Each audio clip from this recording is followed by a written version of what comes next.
que vous serez là parmi nous, qu'on soit ensemble, pour vous annoncer le nouveau sélectionneur de l'équipe nationale du Maroc.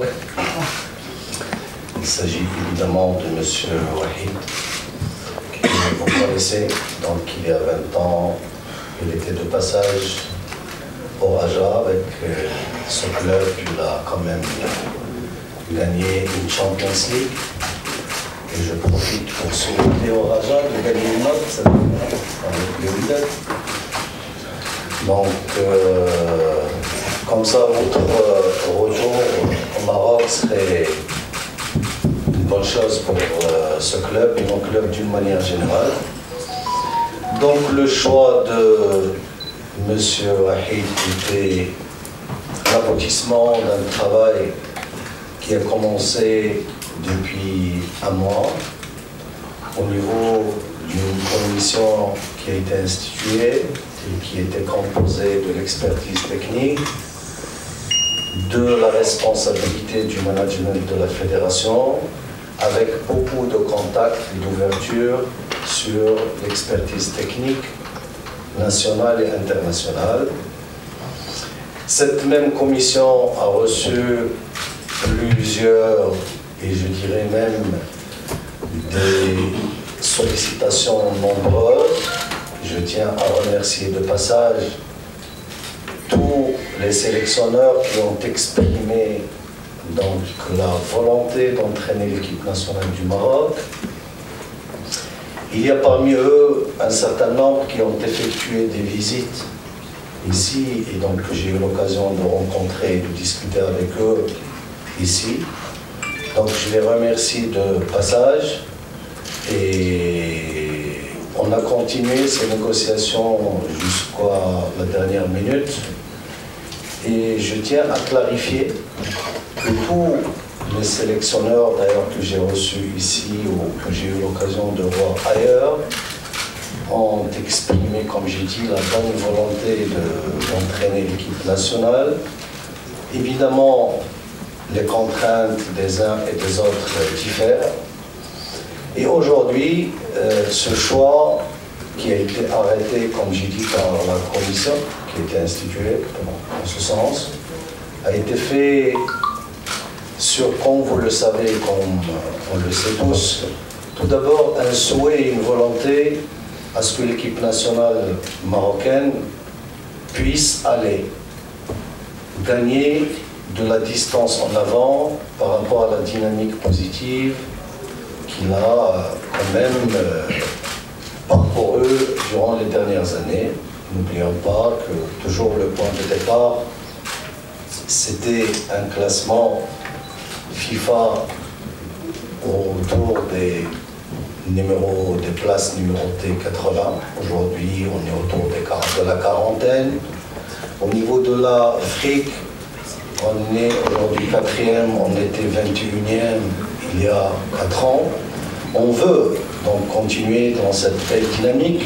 Pour le faire, donc le choix était fait en prenant un certain nombre de critères en considération. La première, c'est une connaissance minimale du contexte dans lequel on joue, qui est normalement et automatiquement le continent africain, avec ses spécificités, ses atouts et ses contraintes. Monsieur Wahid, en plus de cela, puisqu'il a eu l'occasion d'entraîner 2 sélections africaines, l'Algérie et la Côte d'Ivoire, donc il a une connaissance de proximité par rapport au contexte marocain, qui est le nôtre, puisque, comme je l'ai dit, il est passé par le Raja. Et puis, le deuxième, c'était une expérience quand même de gérer une sélection et d'aller vers les objectifs de haut niveau, qui est en premier lieu la qualification en Coupe du Monde. M. Wahid a réussi avec 3 nations différentes donc, de réaliser cet objectif. Et évidemment,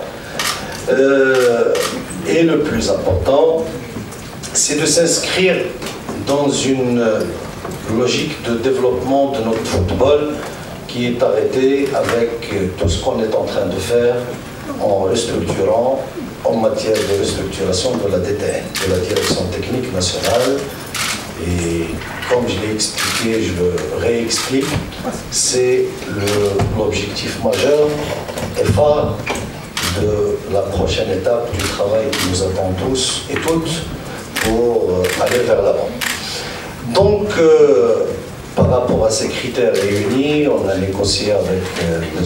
Wahid donc les alentours et les contours d'un contrat qui se présume évidemment à une logique donc de revenus basé sur un salaire fixe, mais lié beaucoup plus à l'atteinte d'objectifs. Donc on était loin de fixer des choses et des revenus qui rémunèrent un travail sans qu'il y ait des objectifs. Donc cette rémunération a été fixée à 80 000 mensuellement. Je tiens à signaler que M. Wahid, il aura l'occasion de vous le dire dans le détail, c'est pratiquement le tiers de ce qu'il avait dans son dernier contrat à Nantes. Les objectifs, donc première Coupe d'Afrique en 2021, un minimum de demi-finale. Coupe du Monde, qualification minimum. Et la Coupe d'Afrique 2023 qui interviendra juste après la Coupe du Monde, parce que comme vous le savez, ça va se jouer en 2022, c'est de gagner cette Coupe d'Afrique. Donc ce sont trois objectifs majeurs qui sont fixés dans ce contrat. La non-atteinte de ces objectifs dans une étape ou l'autre signifie automatiquement la résiliation du contrat avec un avis de 3 mois, clair et net. Et donc on est dans cette logique d'atteindre des objectifs et de faire un travail, comme j'ai dit, pour mettre l'équipe nationale A sur la belle dynamique qu'il avait entamée depuis un bout de temps.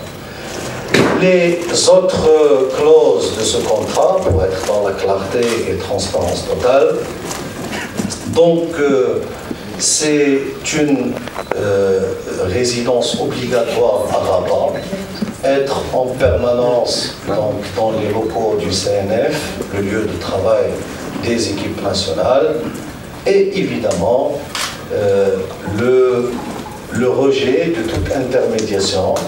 Donc seule l'institution de la Fédé, en l'occurrence son président, serait l'interlocuteur donc de M. Wahid et par conséquent de l'équipe nationale. Tout cela était le fruit donc, de négociations, comme je dis, ont été étalées. Et je remercie de passage M. Wahid pour l'esprit compréhensif qu'il a démontré au cours de cette période, surtout hier, quand on devait quand même clôturer et ficeler les détails du contrat. En votre nom et au nom donc, des Marocaines et des Marocains, je lui souhaite bon courage.